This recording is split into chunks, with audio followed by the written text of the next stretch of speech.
Hello, BookTube, and welcome back to Amour, one of the handful of reading events that I'm involved in for September. This one created by the Bookish Bryants and designed to celebrate romance fiction in all its infinite variety. The romance fiction that I have been reading for years now and loving.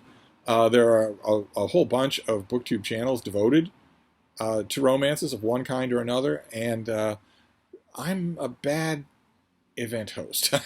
So we just come to terms with that. The Bookish Bryants went to the bother of creating weekly prompts to guide your reading, and I have been ignoring those prompts, and I'm still ignoring those prompts. I will likely keep ignoring those prompts to the end. The whole point of this, not to make light of the prompts, but the whole point of this is to read romance. Read some romance novels. So that's what I did last night. And once again, last night, my reading bounced all over the place. I have two more books to talk about. I popped them down like Pez. The first one is by Ellie Kennedy. It's called The Deal. It's book one of her off-campus series, and it deals with a young woman named Hannah, who has all the elements of her life fairly under control, fairly within the parameters of expectations, except that unexpectedly by her, she has a head-over-heels crush with what looks like the perfect guy. And she has no idea how to deal with that. None whatsoever. She's not really socially awkward, but she cannot deal with this crush at all. And needs help. She needs help, a little bit of confidence. And she decides to get that by tutoring, by helping the campus bad boy. She figures that helping him will help her, even though she finds him repulsive. His name is Garrett, and he's the captain of a hockey team. And he knows as well as anybody, as we've seen many times in Amour, he knows as well as anybody that needs an image rehab. And he thinks that she's the one to give it to him.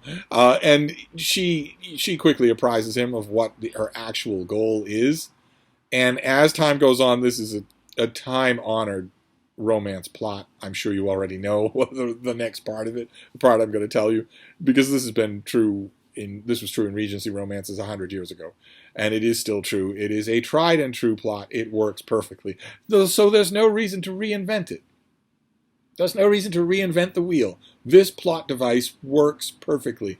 There's nothing wrong with me wanting to go to a book knowing it has this plot and knowing that's what the plot will be. There's nothing wrong with that at all. It's all about the execution.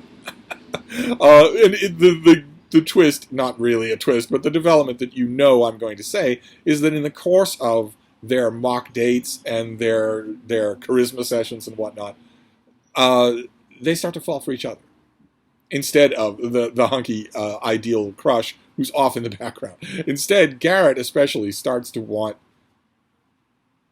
to be the person she's trying to impress instead of the person who's teaching her how to impress someone else. He suddenly falls in love, and so does she. It's not sudden; it takes time, but that's the premise here. That's the sort of the plot that's working out here, is that these two are going to realize that they love each other, as opposed to the deal they set up for her to, I don't know, make a good first impression on the ideal guy that she has a crush on. That crushes like that in novels like this just don't have the strength to last, and that's good. That's as it should be. There's also a good deal of humor in here, so it was more heartfelt and also funnier than I expected when I picked it at random. Can't for the life of me imagine why I picked it up, but nevertheless, I got a lot more than I expected.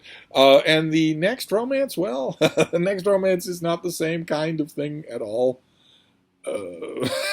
It's a location novel. We've seen a lot of those in Amour. The location really doesn't matter in this case. It's a Tucker Springs novel. That's the location, Tucker Springs. And it's by Heidi Cullinan, and it's called Dirty Laundry. And there are two main characters, a kind of clean-cut, semi-nerdy kid named Adam, and a gigantic slab of muscle named Denver. His name is Denver. And Adam is doing the cover really doesn't leave anything to chance. Adam is doing laundry in Tucker Springs when he is pushed around, teased by a group of local Utes, local ne'er-do-wells, and Denver happens to be there, and he's got muscles coming out his ears. He has muscles he hasn't even used yet, and he makes short work of those thugs in the laundromat. And spark of, shall we euphemistically call it, chemistry ignites between between him and Adam almost immediately. Adam has no sooner said thank you than the two of them are making an illicit use of the ironing board right there in the laundromat. That continues in various settings. But again, as an element that is there's nothing's left to chance on this cover. You might notice another element on this cover. That element is because Adam has a thing. He has a thing. Let's just say his laundry is not the only thing that he likes to get tied up in knots. And Denver is happy to oblige. So this took me in different directions than The Deal by Ellie Kennedy. Maybe not. Maybe Hannah and Garrett, in the chapters after The Deal ends, maybe they do a little experimenting in the laundromat. Who knows? But they don't do it in the book. Whereas in Heidi Cullinan's book, Adam and Denver can't wait to get involved in all kinds of things.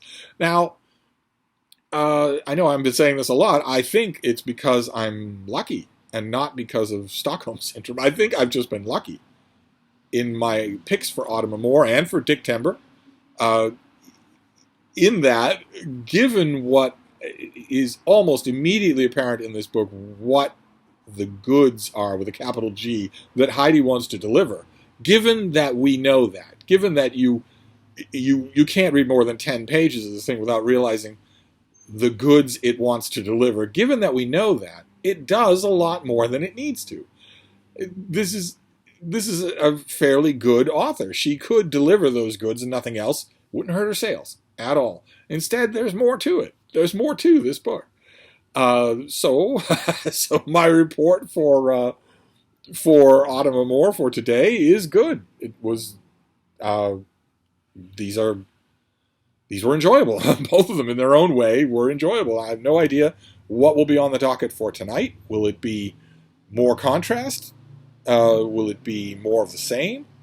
Will it be more tentacles? Will it be more surgically applied clothesline? I don't know. I don't know. I'm hoping that T-Rexes don't make another appearance, but you never know. We have days more to go, a few days more to go in Autumn Amour, so all bets are off. But I can report success again, so I'm going to wrap this up, and we will reconvene tomorrow. Thank you, BookTube.